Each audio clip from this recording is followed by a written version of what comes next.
report Brawley was missing to the police. Coincidence, right? Oh my God.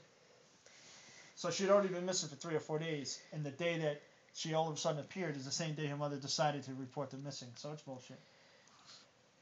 The investigation turned up evidence that indicated damage done to Brawley's clothing had occurred in the apartment. According to the grand jury report, all of the items and instrumentalities necessary to create the condition in which Brawley appeared on Saturday, November 28th, were present inside of or in the immediate vicinity of apartment 19A. The feces had come from a neighbor's dog. So she said that they rubbed feces and all that shit, and they abducted her, they rubbed the feces on her, threw her in a bag, and then dumped her at their house. Oh my God. Then how did you get feces from the dog, neighbor's dog, on your face? What, the people collected the dog feces from there and took it with them to the place in the woods?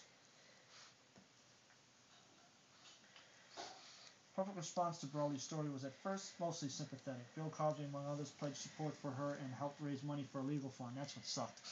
Bill Cosby giving up money to help. The following month, in December, 1,000 people marched through the streets of Newburgh, New York, in support of Brawley.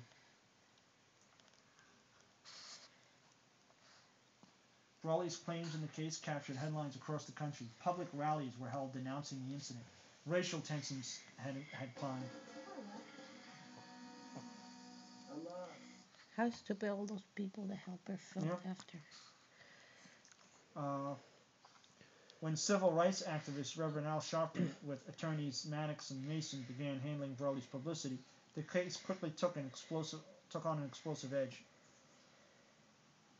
At the height of the controversy in June of 1988, which is like 6 months later, 7 months after it happened, something like that, a poll showed a gap of 34 percentage points between blacks and whites on the question of whether she was lying.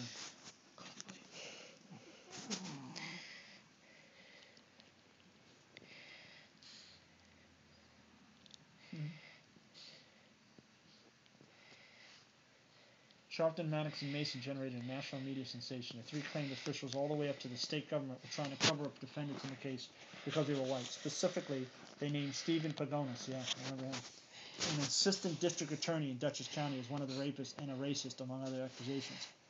The mainstream media's coverage drew heated criticism from the African-American press and leaders for its treatment of the teenager. They cited the leaking and publication of photos taken of her at the hospital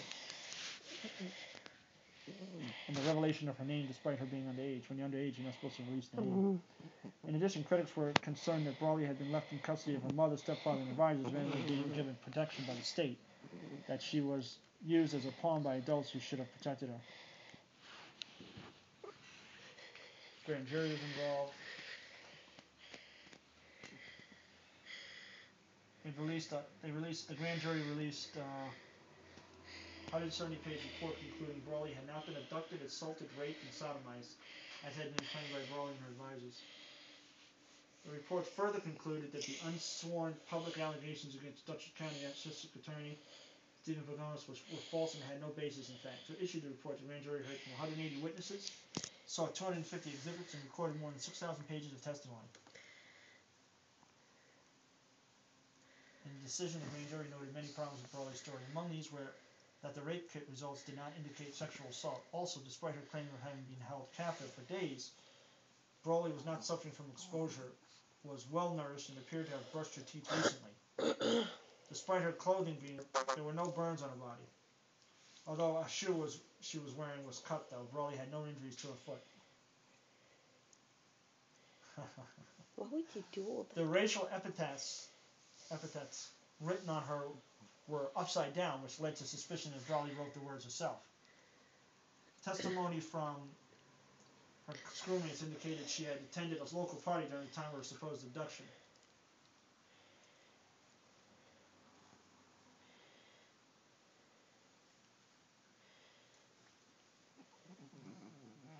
Much of the grand jury evidence pointed to a possible motive for Brawley's falsifying the incident. She was trying to avoid violent punishment from her mother and her stepfather, Ralph King. Witnesses testified that Glenda Brawley had beaten her daughter for running away and for spending nights with boys. King, the stepfather, had a history of violence that included stabbing his first wife 14 times, later shooting and killing her. Oh my God. How's that guy even out on the street? There was considerable evidence that King could and would violently attack Brawley. When Brawley had been arrested on a shoplifting charge the previous May, King attempted to beat her for the offense while at the police station. Oh my God. Witnesses have also described King as having talked about his stepdaughter in a sexualized manner. On the day of her alleged disappearance, Brawley had skipped school to visit boyfriend Todd Buxton, who was serving a 6-month jail sentence. When Buxton's mother, with whom she had visited Buxton in jail, urged her to get home before she got in trouble, Brawley told her, "I'm already in trouble." She described how angry Ralph King was over a previous incident of her staying